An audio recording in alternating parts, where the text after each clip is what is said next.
Bab 2851. Saat itu juga, mata Lulu terbelalak, dan dia bertanya, "Jadi, kamu sedang mempersiapkan kehamilan sekarang?" Dia tahu dari awal bahwa ada sesuatu yang salah. Kalau tidak, June tidak akan menolak setetes pun alkohol, yang sangat disukainya. "Kami memang berencana punya anak," jawab June, meski tidak disebutkan kapan.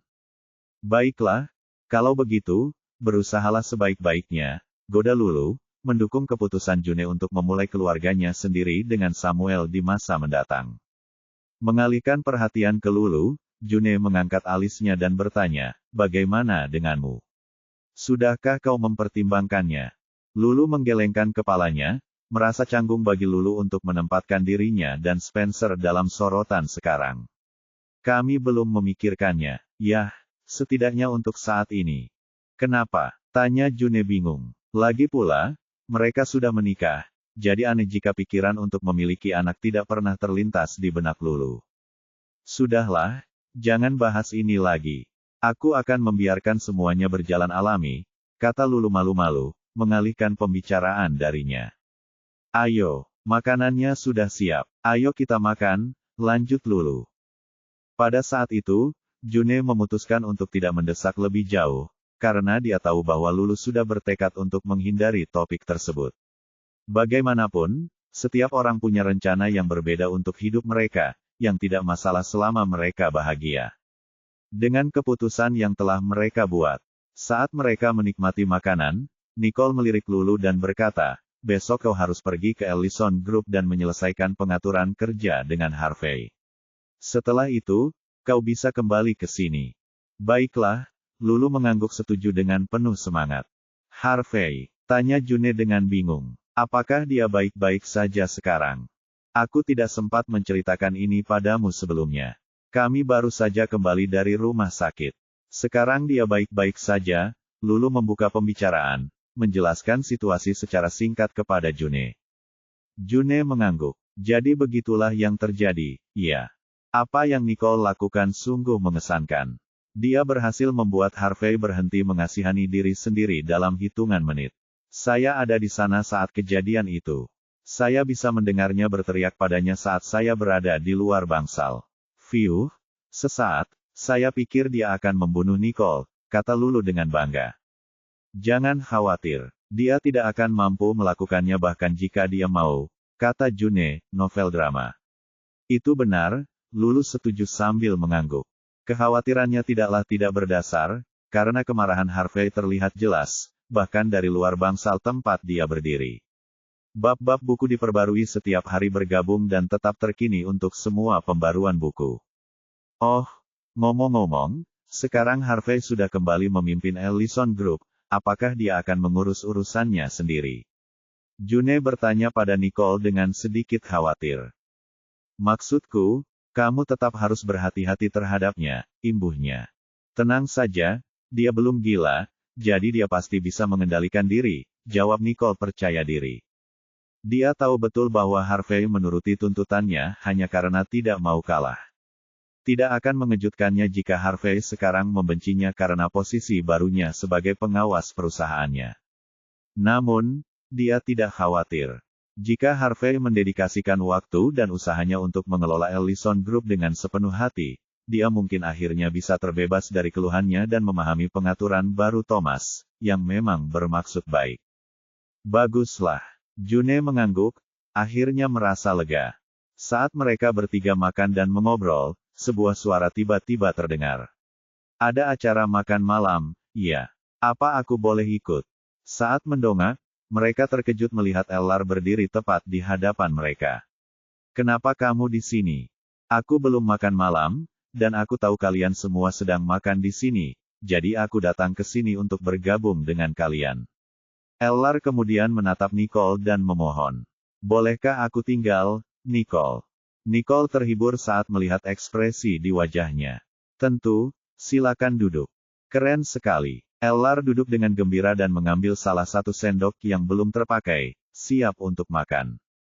Tanpa peringatan apapun, Patricia meraih sendoknya, menariknya menjauh, dan berkata, "Kamu belum pulih dari luka-lukamu, jadi aku tidak bisa membiarkanmu makan sesuatu yang panas dan pedas.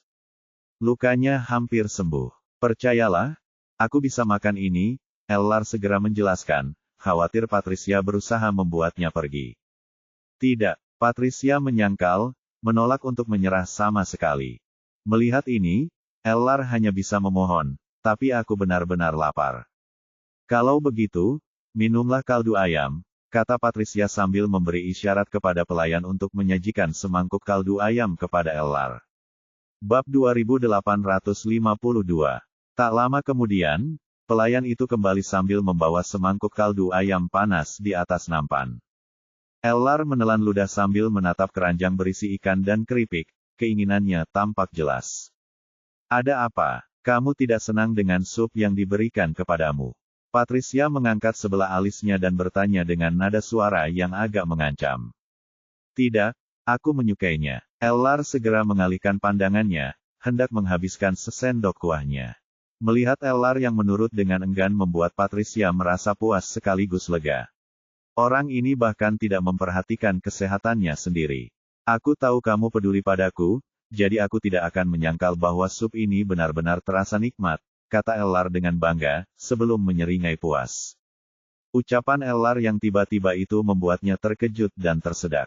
Kamu baik-baik saja. Ellar menyerahkan segelas air padanya dengan khawatir. Ini, minumlah air, novel drama. Patricia menahan batuknya dan meneguk air beberapa teguk untuk melegakan tenggorokannya sebelum menatap tajam ke arah Ellar. Ayo makan. Tentu saja, Ellar setuju, sebelum menundukkan kepalanya dan menyesap lagi kuahnya. Lulu dan June saling bertukar pandang dan menoleh ke Nicole saat melihat Ellar mengikuti perintah Patricia seperti anak yang patuh.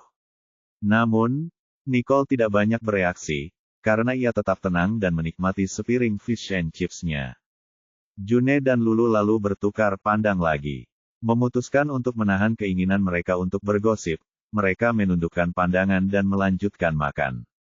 Namun, rasa ingin tahu yang tak terpuaskan di hati mereka sedang berkobar, nyata dan tak tertahankan. Dari waktu ke waktu, mereka akan mencuri pandang ke arah Patricia dan Ellar. Sementara itu, mata Ellar tertuju pada Patricia, jadi tidak terpikir olehnya bahwa Lulu dan June sedang menatapnya. Di sisi lain, Patricia agak waspada. Dia tidak bisa menahan rasa canggung karena dia bisa merasakan apa yang dipikirkan June dan Lulu. Jangan lihat aku. Makan saja, Patricia memperingatkan Ellar sambil menggertakkan giginya saat ia melihat Ellar menatapnya lagi. Kenapa aku tidak boleh melihatmu? Tanya Ellar tanpa merendahkan suaranya sambil mengernyitkan alisnya karena bingung. Trio Nicole, Lulu, dan June duduk tak bergerak di meja. Namun, Patricia bersumpah ia masih bisa mendengar tawa tertahan yang keluar dari Lulu dan June, menyebabkan pipinya langsung memerah.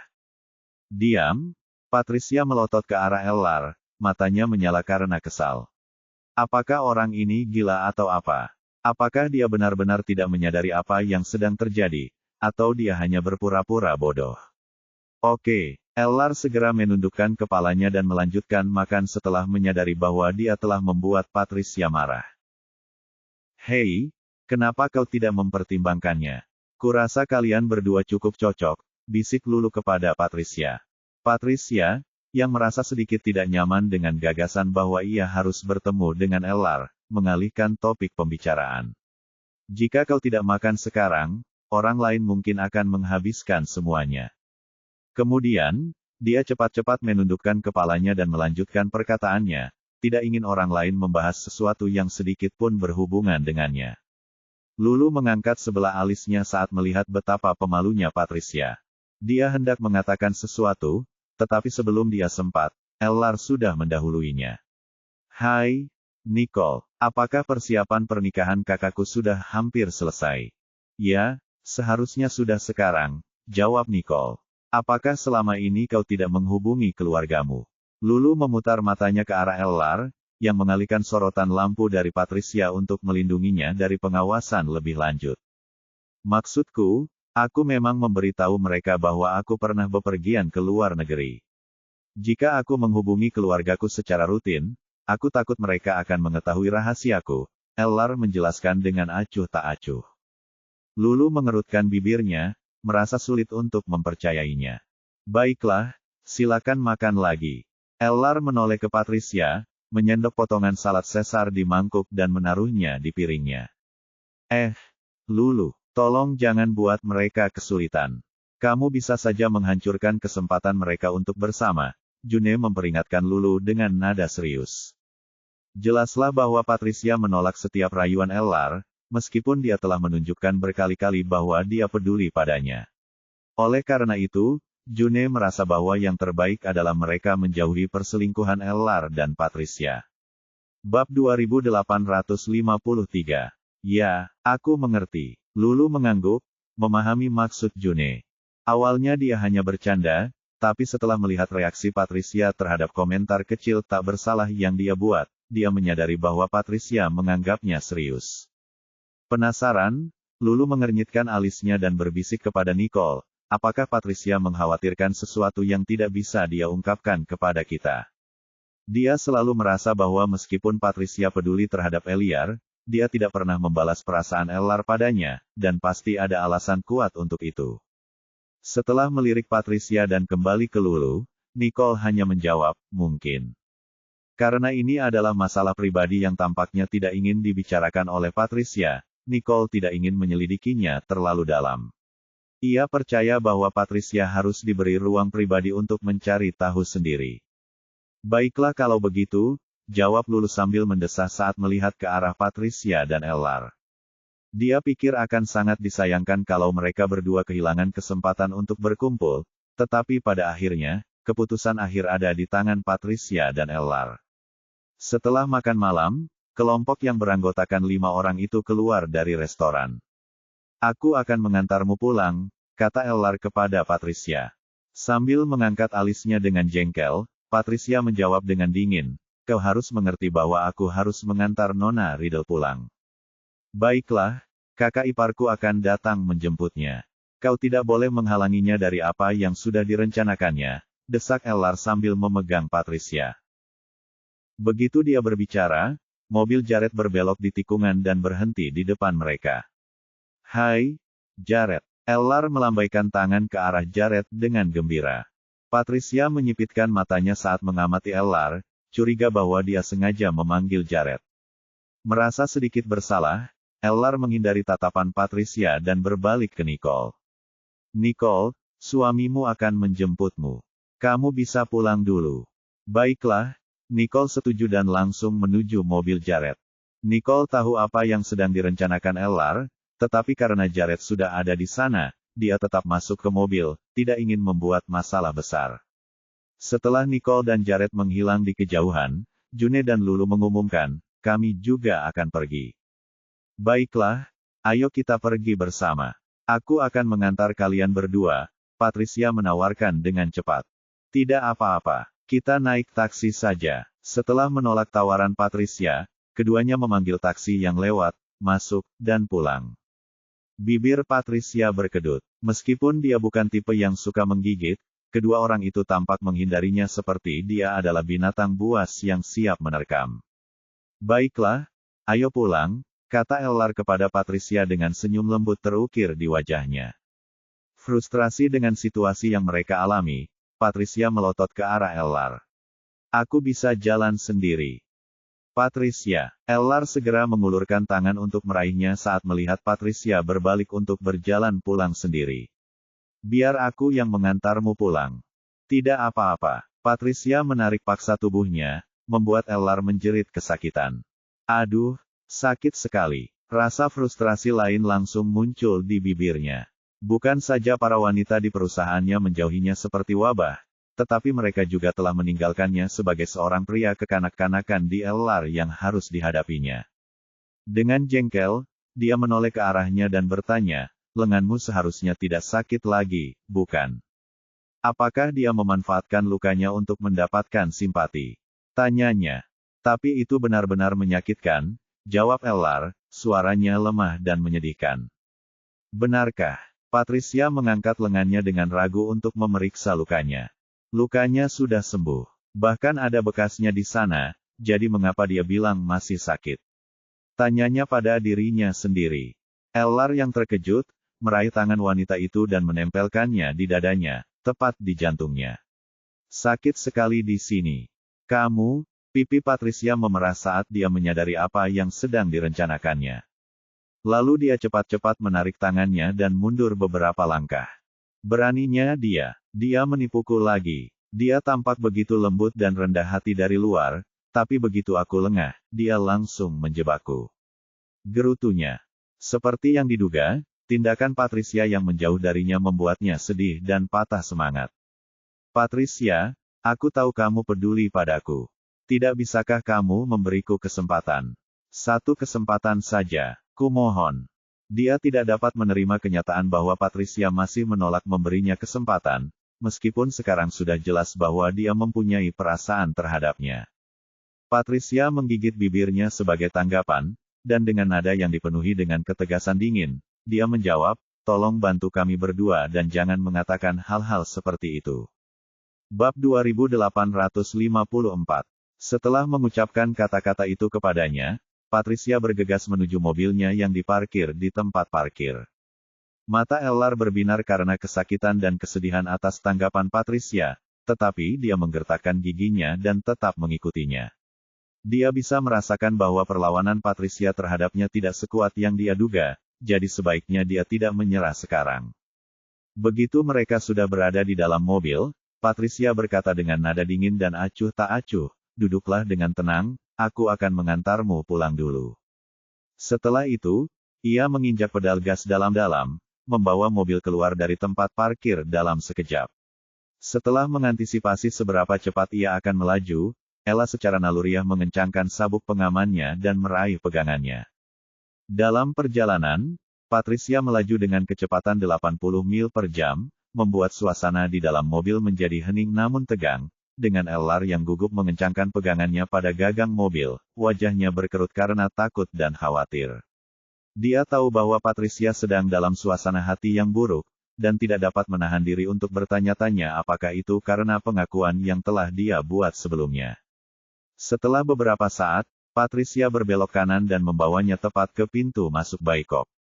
Minggir, perintah Patricia, suaranya masih terdengar agak dingin. Baiklah, Ellar, yang menyadari suasana hatinya sedang buruk, dengan patuh keluar dari mobil, tetapi tidak sebelum mengingatkannya. Hati-hati dalam perjalanan pulang. Kamu harus jaga diri baik-baik, kata Patricia sambil menginjak gas, melaju kencang dan meninggalkan awan debu di jalan. Ellar, yang tertinggal di jalan yang sepi, semakin khawatir saat melihatnya memacu mobilnya dengan kecepatan yang sangat tinggi. Dengan kecepatan seperti itu, orang akan mengira dia sedang berkompetisi di turnamen NASCAR. Karena tidak dapat melupakan kekhawatirannya, Ellar memanggil taksi dan memerintahkan sopirnya untuk membuntuti Patricia dari belakang. Setelah mengikutinya beberapa saat, barulah ia menyadari Patricia tidak kembali ke apartemennya. Sebaliknya, ia sedang berjalan menuju pinggiran kota. Hal ini membuat Ellar bingung. Apa yang Patricia lakukan di pinggiran kota saat ini? Dan baru setelah Patricia tiba di area terbuka, Ellar mengerti apa yang sedang Patricia lakukan. Ternyata, Patricia sedang mencari tempat untuk melampiaskan kekesalannya. Tampaknya Patricia tidak setenang yang terlihat. Jauh di lubuk hatinya, Patricia mungkin sedang gelisah. Begitu dia menemukan jalan yang luas dan kosong, Patricia menginjak pedal gas dan memacu mobilnya dengan kecepatan tinggi.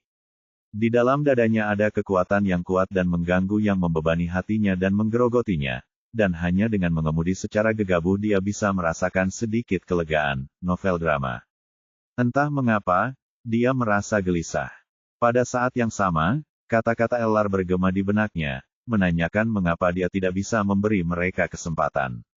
Namun, dia tidak mau mengakui bahwa dia terlalu kasar atau dingin dalam memperlakukannya karena ada faktor-faktor di luar kendalinya, faktor-faktor yang tidak akan pernah bisa dipahami Ellar. Sementara itu, Nicole dan Jared baru saja kembali ke kediaman Riddle. Hari sudah larut, dan semua orang sudah tidur, membuat rumah dan halaman menjadi sangat sunyi kecuali suara jangkrik yang berkicau di semak-semak. Tetapi hal itu tidak mengganggu Jared, yang terus memegang tangan Nicole saat mereka berjalan berdampingan. Apa yang ingin kau katakan tentang Ellar dan Patricia? Nicole bertanya pada Jared dengan suara lembut. Dia tidak percaya Jared akan melakukan sesuatu yang tidak seperti biasanya terhadap laki-laki sekeras dan seserius dirinya hanya karena Ellar telah memanggilnya sebagai kakak iparnya. Biarkan mereka memutuskan sendiri, kata Jared acuh tak acuh. Dia tidak peduli dengan masalah-masalah sepele yang bukan urusannya. Tetapi Patricia jelas memiliki kekhawatirannya sendiri, dan kekhawatiran itu mungkin terkait dengan hubungannya dengan organisasi. Tidak mudah baginya untuk melepaskan diri dengan mudah. Nicole mengerutkan kening, mengetahui bahwa orang-orang seperti Patricia dan Charlie menyimpan rahasia yang tidak diketahui oleh orang-orang di luar tugas mereka. Kurasa kita harus lihat apa saja pilihannya, jawab Jared, tetap bersikap acuh tak acuh. Setelah mendengarnya, Nicole menjadi semakin yakin bahwa itu akan menjadi jalan yang sulit bagi Patricia jika dia memilih untuk menjalani kehidupan normal. Akan tetapi, tampaknya Jared juga tidak akan menghentikan Patricia dari menjalani kehidupan layaknya orang biasa jika ia menginginkannya. Nicole kemudian menatapnya dengan cemberut, menyadari bahwa dia tidak memahaminya. Mengapa kau menatapku seperti itu? Jared berhenti dan menatapnya, matanya penuh kelembutan. Jika Patricia akhirnya memutuskan untuk bersama Ellar, kau tidak akan menghentikannya, kan? Tanya Nicole. Apakah kau akan mengizinkanku? Tanya Jared, lalu senyum kekalahan tersungging di wajahnya. Bab 2855. Sekalipun Jared tidak menunjukkan sedikit pun kepedulian terhadap orang lain, dia pasti tidak akan mengabaikan Nicole dan kekhawatirannya. Mendengar ini, Nicole tersenyum dan menjawab, tidak. Jika Patricia dan Ellar memang memiliki perasaan sayang yang sama, dia berharap mereka akan bersama. Adapun Jared, ia hanya mengangkat tangannya untuk membelai rambutnya. Ia tidak pernah peduli dengan masalah ini sejak awal, karena hal itu tidak pernah menjadi urusannya. Karena kamu tidak keberatan, kenapa tidak memberi tahu Patricia? Tanyanya, sambil berpikir bahwa Patricia tidak akan terbebani oleh kekhawatirannya lagi jika Jared bersedia maju dan memberitahu Patricia tentang tidak adanya keberatan darinya. Yah, ini tentang Charlie, kata Jared acuh tak acuh. Karena Patricia bekerja sebagai bawahan Charlie, kebebasannya dari batasan organisasi adalah kewenangannya untuk menentukan. Nicole mengangkat alisnya, dan memikirkannya sejenak. Memang, jelas bahwa Jared tidak akan pernah mencampuri kehidupan pribadi orang-orang yang berada di bawah pengawasannya. Charlie, di sisi lain, adalah cerita yang berbeda. Sekarang, Nicole tidak tahu banyak tentang Charlie, tetapi dia bisa tahu bahwa dia bukanlah pria yang lalai dalam hal perilaku bawahannya maupun perilakunya sendiri, meskipun dia tidak pernah bersikap buruk dan adil terhadap Patricia. Karena itu, dia tidak bisa tidak bertanya-tanya apakah Charlie akan pernah melepaskan Patricia. Apakah kamu yakin ingin memikirkan orang lain di hadapanku? Suara Jared yang penuh pesona terdengar nyaring di telinganya. Nicole mengangkat kepalanya saat ia tersadar, hanya untuk menyadari bahwa Jared telah menundukkan wajahnya, hidungnya hampir menyentuh hidung Nicole. Jantungnya berdebar kencang saat ia menahan napas. Bibir dingin Jared perlahan-lahan menekan bibirnya, sentuhannya membawa semacam sihir yang menyebabkan semua rima dan akal sehat lenyap seketika.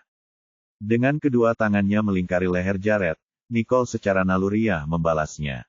Meskipun hal ini mengejutkannya, dia menyerah, membiarkan ciuman mereka berlanjut menjadi sesi bermesraan penuh. Di tengah semua itu, bulan dengan segala kemegahannya muncul di atas siluet pasangan yang tengah berciuman, menciptakan bayangan mereka di tanah dan membentuk potret yang indah. Keesokan harinya, matahari yang hangat dan cerah bersemi di tempat bulan berada saat Nicole berjalan menuju Riddle Corporation seperti biasa.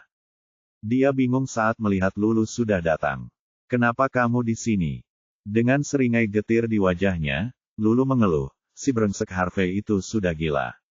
Dia memanggilku ke kantornya pagi-pagi sekali, memaksaku untuk menangani prosedur pengambil alihan. Aku kembali tepat setelah mengurusnya. Aku tidak ingin melihat wajahnya lagi. Tidak sekarang, tidak selamanya. Hanya memikirkannya saja sudah membuatnya marah. Mimpinya tadi malam indah, dan dia menikmatinya saat Harvey meneleponnya dan berteriak di telinganya. Dia bahkan mengancamnya agar bergegas ke kantornya saat dia masih setengah tertidur. Pada akhirnya, Harvey adalah seorang penindas yang senang melakukan apa yang diinginkannya. Dia tidak tahu apa yang membuatnya terburu-buru, tetapi yang dia tahu hanyalah bahwa aksinya pagi ini benar-benar berlebihan. Nicole menjadi bingung setelah mendengar Lulu. Mengapa dia begitu bersemangat? Entahlah, tapi kalau kau tanya aku, dia mungkin sudah gila. Lulu mengangkat bahu dan melanjutkan. Aku bilang aku tidak akan pergi, tapi kemudian, dia mengancamku, bertanya apakah aku sanggup menanggung konsekuensinya jika aku menundanya. Pekerjaan perusahaan, novel drama. Dia benar-benar mengatakan itu. Nicole berkedip. Apakah Harvey sekarang seorang yang gila kerja? Tentu saja, aku marah. Tapi untuk menghindari memberinya kesempatan menyalahkanku jika keadaan menjadi kacau dalam waktu dekat, aku menurutinya, kata Lulu, seringainya semakin masam dari menit ke menit. Nicole merasa geli. Karena serah terima sudah selesai, biarkan dia mengerjakan pekerjaan yang telah ditetapkan untuknya. Apakah menurutmu dia benar-benar bisa melakukannya? Tanya Lulu serius dan tanpa berkedip. Dia seharusnya bisa. Bahkan jika dia menyimpan dendam terhadap saya dan tidak ingin saya merendahkannya, dia akan melakukan tugasnya dengan baik, kata Nicole. Seiring berjalannya waktu, Harvey mulai menyadari bahwa menyimpan dendam terhadapnya adalah tindakan yang tidak berarti, sehingga dia harus melupakannya. Dia benar-benar picik, gerutu Lulu, suaranya berat karena meremehkan. Baiklah, karena semuanya sudah beres, mari kita lihat bagaimana Harvey bertindak mulai sekarang, Nicole mengangguk. Dia tidak ingin membuang-buang waktunya lagi untuk Harvey atau membicarakannya, jadi dia mengganti topik pembicaraan dan berkata, pada putaran terakhir penawaran, Ellar telah mendapatkan kontrak. Proyeknya akan segera dimulai, dan dia mungkin akan membutuhkan bantuan Patricia. Dengan demikian, saya ingin Anda lebih memperhatikan urusan perusahaan mulai hari ini dan seterusnya. Bab 2856. Lulu menyeringai. Aku tahu. Tapi bagaimana kalau suatu hari Patricia menjadi CEO Baikop? Nicole menatap Lulu dengan cemberut dan sambil mencibir, dia menjawab, hanya kamu yang akan memikirkan hal itu. Hehe, persiapannya masih beres, kan? Kita nggak mau kecolongan nanti, kan? Lulu tertawa. Baiklah, semoga saja begitu. Baiklah, kembali bekerja, kata Nicole, sambil meninggalkan Lulu. Baiklah, Lulu berbalik dan keluar dari kantor. Nicole lalu melirik tumpukan dokumen di atas meja, mengambil satu, dan mulai sibuk dengannya. Sementara itu, di kantor CEO di Ellison Group, Harvey telah duduk di mejanya, dengan mata terbelalak dan tidak bergerak setelah ia selesai bekerja, seolah-olah berbagai pikiran yang melintas di benaknya telah menguasainya. Anda baik-baik saja, Tuan Ellison. Asistennya bertanya dengan hati-hati. Dia tidak membentak perintah atau memberikan instruksi apapun selama lebih dari 30 menit, jadi asistennya bertanya-tanya apa yang sedang terjadi. Hari ini adalah hari pertama pemulihannya, tetapi ia masih harus mengurusi beban kerja yang menumpuk yang telah diberikan kepadanya. Meskipun itu membuat stres, Harvey telah menunjukkan bahwa ia lebih dari mampu untuk menangani semua itu, sebagaimana dibuktikan oleh tumpukan kertas tepat di tengah mejanya. Sebagai tanggapan, Harvey mengangkat matanya untuk melihat asistennya dan berkata, beritahukan kepada kepala masing-masing departemen. Kita akan mengadakan rapat. Ya, asisten itu setuju dan bergegas untuk mengirimkan pemberitahuan itu kepada mereka. Harvey menunduk dan menatap tumpukan dokumen di mejanya, tatapannya dalam dan intens. Itu semua adalah proyek-proyek yang Lulu kelola selama ia berada di sini, dan ketika melihatnya, sebuah kesadaran tiba-tiba muncul dalam benaknya. Selama beberapa hari ketika dia ditinggalkan dalam keadaan menyedihkan, Nicole menugaskan Lulu untuk mengelola berbagai hal di perusahaannya. Dia telah menangani semua tugas ini dengan efisien, dan jelas bahwa tidak ada motif egois di balik tindakan mereka. Sebaliknya, dia benar-benar fokus pada pekerjaan, dan melakukannya dengan baik. Setiap keputusan yang dibuat Nicole sejauh ini telah mempertimbangkan perkembangan Ellison Group serta kepentingan terbaik perusahaan. Sekarang dia merasa bahwa tindakan Thomas yang menyerahkan pengawasan Ellison Group kepada Nicole bukan sekadar langkah untuk menetralisir sikap agresifnya. Thomas telah melakukannya dengan tulus demi kepentingan terbaik perusahaan. Pada saat itu, mata Harvey terbelalak saat memahami apa sebenarnya kebenaran itu. Selama ini, dialah yang salah, karena telah mengalah pada keinginannya yang egois dan mementingkan diri sendiri dengan mengorbankan perusahaan. Thomas sangat sabar menghadapinya, menuruti setiap tuntutannya, membuatnya berpikir bahwa dia tak terkalahkan dan tak tersentuh. Kini setelah ia kembali memegang kendali atas perusahaan, ia bertekad untuk mengutamakan Ellison Group dan memastikan perkembangannya yang berkelanjutan.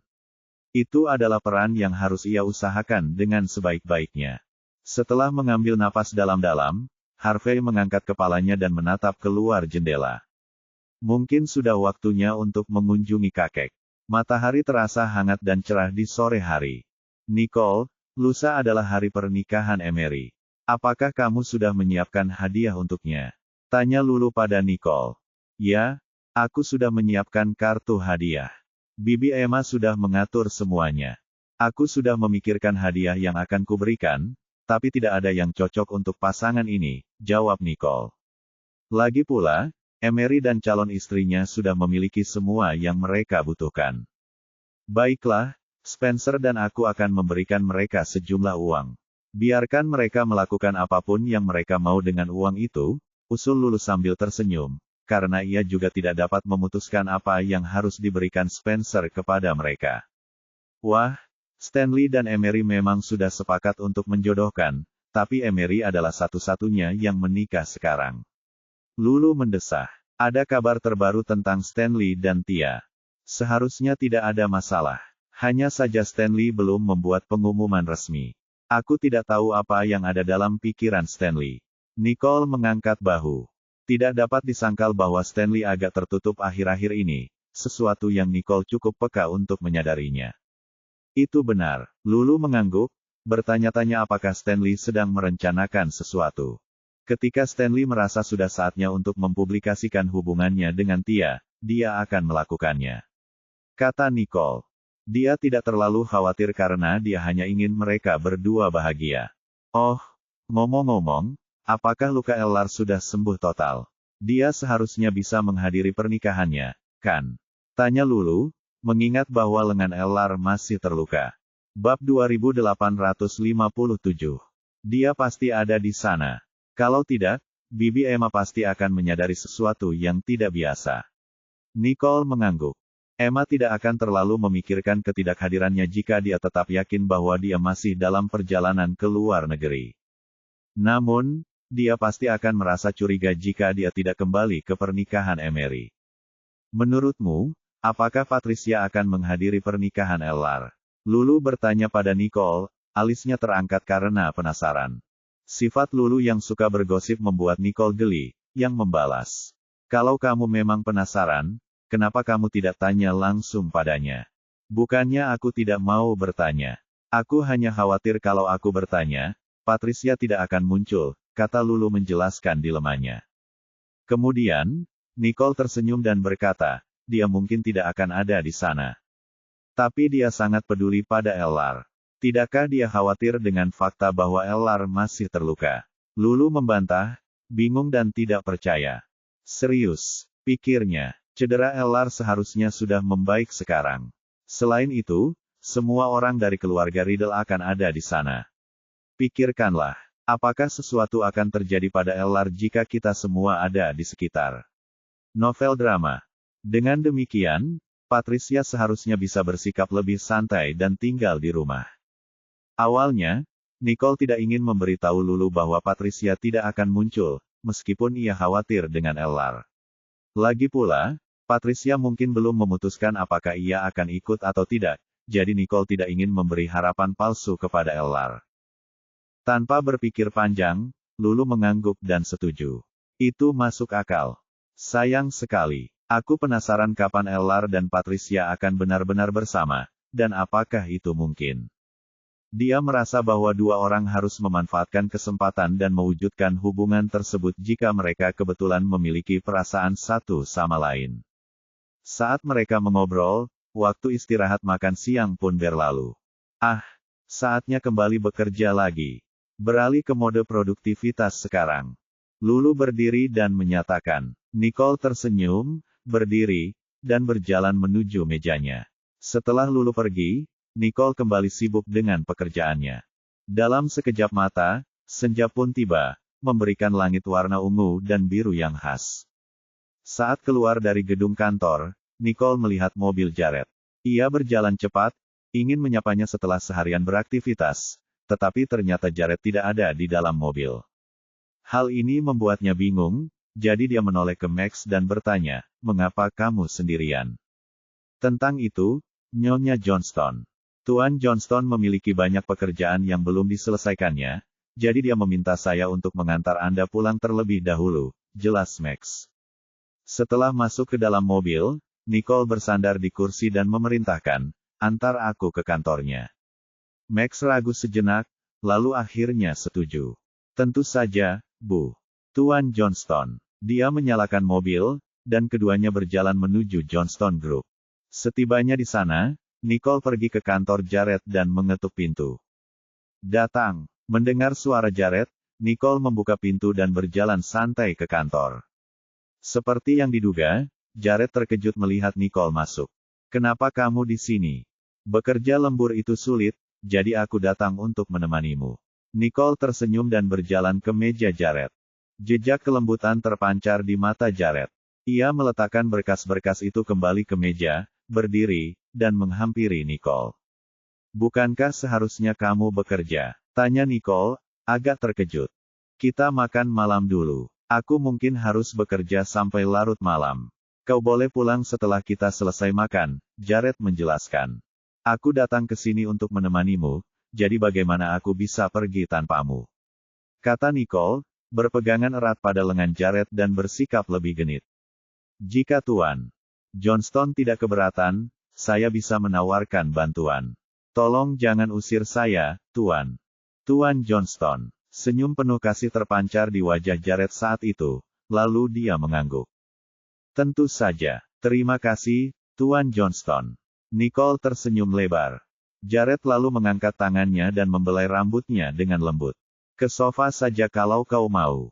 Sekitar 1 menit setelah mereka duduk di sofa, Max membawakan makan malam untuk mereka. Saat mereka sedang makan, Nicole dengan santai bertanya pada Jared, "Ada apa yang begitu mendesak?" Bab 2858. Kalau bukan sesuatu yang penting, Jared tidak akan berusaha keras untuk bekerja lembur. "Kami perlu mengubah proposal," Jared menjelaskan. "Baru-baru ini, kami menangani sebuah proyek di luar negeri dan kami mengalami beberapa masalah operasional praktis. Itulah sebabnya kami berencana untuk membuat beberapa perubahan pada proposal tersebut. Aku juga bisa membantu." Nicole mengangguk tanda mengerti, dia tahu semua orang di Johnston Group sedang bekerja lembur karena mereka tidak ingin kemajuan mereka tertunda. Jared lalu melirik Nicole dan memberikannya sebotol bayam krim. "Tunggu saja aku. Nicole telah bekerja sepanjang hari, jadi dia tidak ingin dia melakukan lebih dari yang perlu dia lakukan untuk hari itu. Kau tidak perlu khawatir tentangku. Mungkin kita bisa menyelesaikannya lebih cepat dengan bantuanku." Nicole tersenyum. Sambil mengangguk, Jared menyingkirkan helaian rambut Nicole yang berantakan. "Ayo makan malam dulu." Saat makan malam, Nicole tak kuasa menahan diri untuk tidak memikirkan proyek yang sedang diperbaiki Jared. Modifikasi proposal tersebut memerlukan keterlibatan pribadi Jared, jadi dapat dipastikan bahwa proposal tersebut sangat penting. Dan karena tingkat kepentingannya, mereka tidak boleh melakukan kesalahan apapun, terutama di saat kritis seperti ini. Tak dapat menepis perasaan bahwa ada sesuatu yang salah, Nicole dengan santai bertanya kepada Jared, "Apakah kamu sudah melakukan penyelidikan?" Jared mengerti apa yang sedang dipikirkan wanita itu saat dia mengarahkan pandangannya ke arahnya. Kemudian tatapannya melembut saat dia menjawab, "Saya sudah meminta seseorang untuk menyelidikinya, tetapi kami belum mendapat hasil apapun." "Baiklah," Nicole mengangguk, merasa lega karena setidaknya mereka menyelidikinya. Setelah makan malam, mereka berdua berjalan ke area meja. Setelah mengamati dengan saksama lusinan proposal yang tersebar di meja Jared serta proposal yang dibawa Max dari waktu ke waktu, Nicole tahu bahwa setiap orang di Johnston Group, terlepas dari departemen tempat mereka bekerja, pasti sibuk. Semua orang telah berkumpul di tempat ini, menunggu modifikasi dan keputusan terakhir Jared sebelum mereka mendapat lampu hijau untuk melanjutkan. Mari kita mulai. Nicole mengambil salah satu proposal dan mulai mempelajarinya dengan saksama, tatapannya tajam dan serius. Bersyukur atas kehadirannya, Jared mengambil dokumen lain dan melakukan hal yang sama. Begitu saja, pasangan itu meneliti dokumen-dokumen itu selama beberapa jam berikutnya. Meskipun hal ini berlangsung hingga pukul 11 malam, mereka masih belum selesai. Tiba-tiba, mereka mendengar beberapa ketukan di pintu. Setelah beberapa ketukan, Max mendorong pintu hingga terbuka. Tuan Johnston, kami mendapat kabar terbaru. Bicaralah lebih keras. Perintah Jared, tatapannya masih tertuju pada salah satu usulannya. Setelah datang ke meja, Max merendahkan suaranya dan memberitahu, itu anggota organisasi Eastern Falcon. Mendengar nama organisasi itu diucapkan, Jared terdiam sejenak, lalu menoleh ke arah Max. Elang Timur. Bagaimana dengan mereka? Novel drama. Mereka tidak hanya membuat kekacauan di Sanjoto, tetapi mereka juga melakukan hal yang sama di luar negeri sekarang. Dari kelihatannya, mereka berusaha mengalihkan perhatian dan menyesatkan Jared.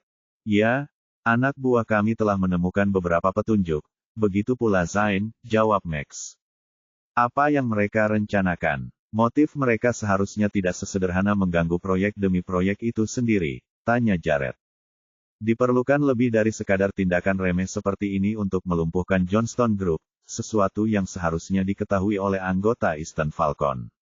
Naif sekali jika mereka berpikir bahwa gangguan sederhana akan memengaruhi Jared dan perusahaannya dengan cara yang berarti. Max menggelengkan kepalanya, kami baru tahu kalau mereka pelakunya. Motif mereka masih belum diketahui. Akan tetapi, mereka semua sadar bahwa gerakan mendadak Eastern Falcon tidak akan berakhir di situ.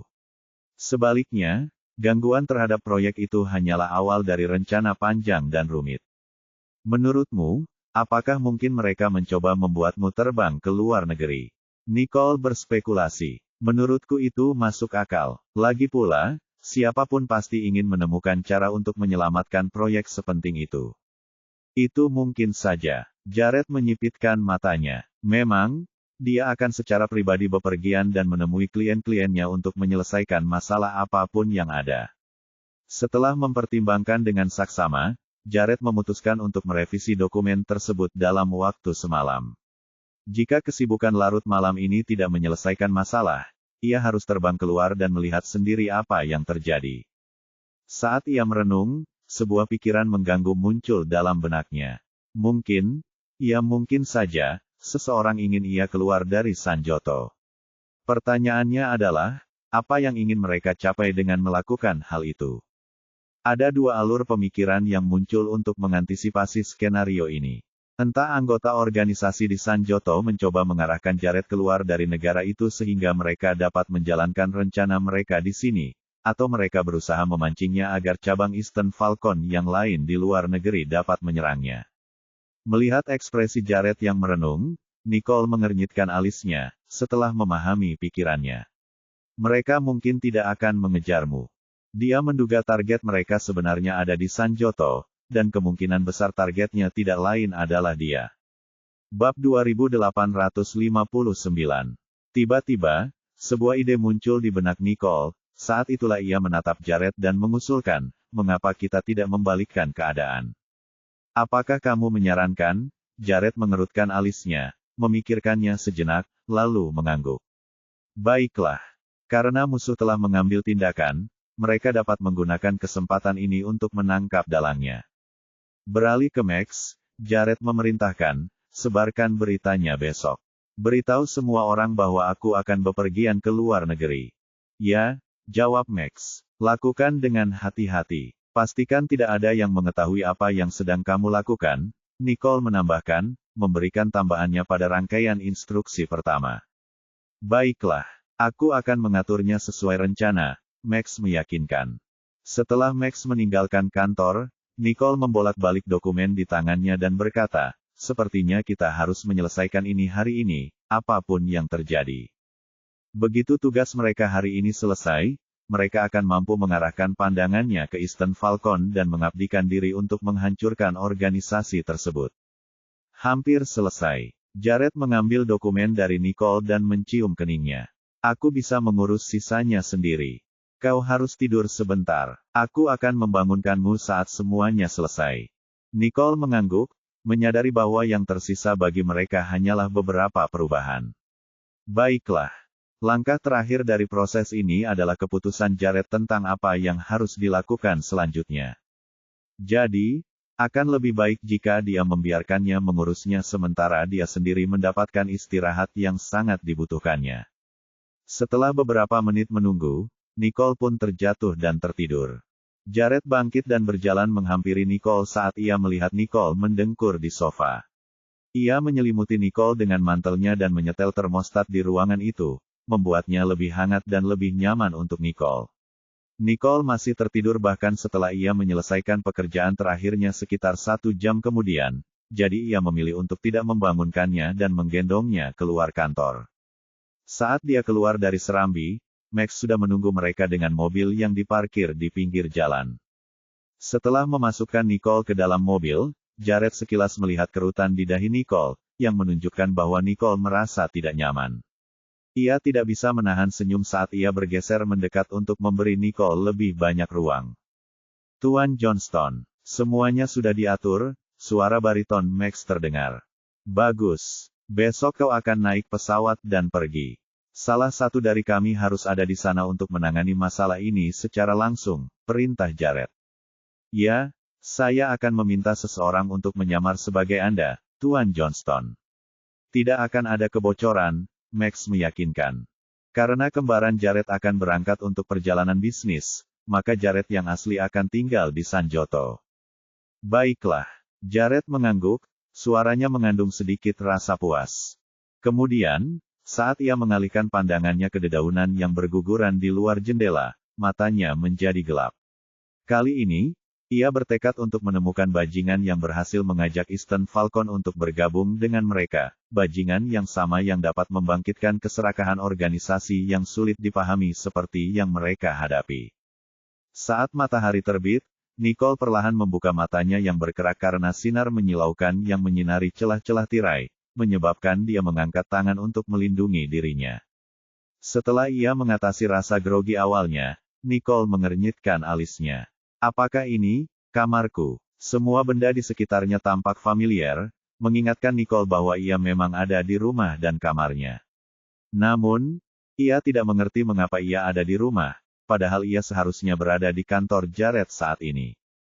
Bagaimanapun, itu adalah tempat terakhir yang ia ingat. Yang menambah kebingungannya, hari sudah siang. Menyadari apa yang telah terjadi, Nicole mengalihkan pandangannya ke kiri dan melihat Jared, yang tampaknya baru saja bangun. Kau mengantarku pulang tadi malam, bukan? Tanyanya, mengingat sedikit demi sedikit kejadian malam sebelumnya. Dia pasti tertidur, dan Jared pasti menggendongnya pulang tanpa membangunkannya. Tidurlah lebih lama jika kamu masih merasa lelah.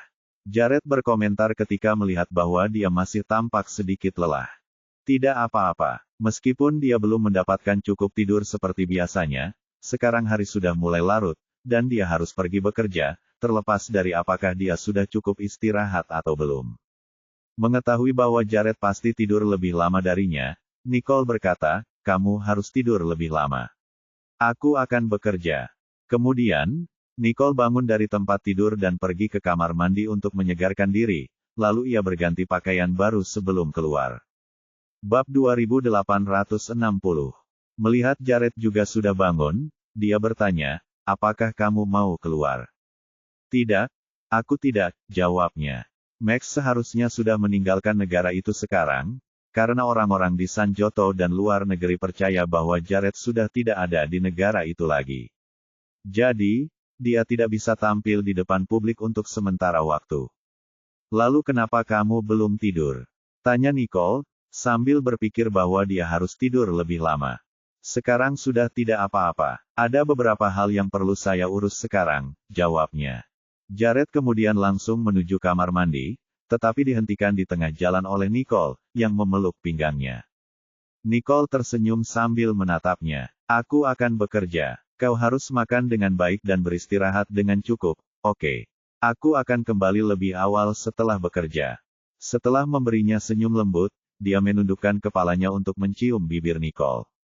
Tentu, Jared mengangguk setelah ciuman pagi yang berkepanjangan. Nicole kemudian memutar matanya dan berjalan keluar rumah, pipinya semerah mawar. Sedangkan Jared, matanya penuh dengan kelembutan saat ia melihatnya menghilang dari pandangan. Saat Nicole melangkah ke halaman, sopir segera berhenti dan mengantar Nicole ke kantornya, dan Nicole langsung masuk begitu tiba di sana. Kupikir kau tidak akan datang hari ini. Lulu masuk sambil membawa secangkir kopi dan menyerahkannya pada Nicole. Terima kasih. Nicole menyesap minumannya. Apakah kamu sudah sarapan? Tanya Lulu. Tidak. Nicole menggelengkan kepalanya. Dia bangun terlambat, dan karena dia ingin tiba secepatnya, dia tidak makan di rumah. Aku tahu kau tidak punya, jadi aku sudah meminta sekretaris untuk mengambilkannya untukmu, kata Lulu sambil mengerutkan kening. Seperti yang diharapkan, gerakan kecil Lulu yang penuh perhatian membuat Nicole tersenyum. Senang bertemu denganmu, kau tahu itu. Aku senang kau tahu itu, kata Lulu dengan puas, sebelum duduk dan menatap mata Nicole. Apakah Tuan Johnston benar-benar bepergian ke luar negeri? Setelah melihat sekelilingnya, Nicole merendahkan suaranya dan berbisik, tidak. Ini semua tipuan. Terkejut, Lulu merendahkan suaranya hingga berbisik seperti suara Nicole. Begitu ya. Dia tahu ada sesuatu yang terjadi, tetapi karena masalah itu berkaitan dengan Johnston Group dan bukan Riddle Corporation, dia berhenti menyelidiki. Tidak banyak yang bisa dia tanyakan mengenai masalah yang tidak menjadi perhatiannya. Nicole mengangguk, memilih untuk tidak melanjutkan diskusi. Karena semuanya sudah berjalan lancar, yang harus mereka lakukan sekarang adalah menunggu hasilnya terungkap.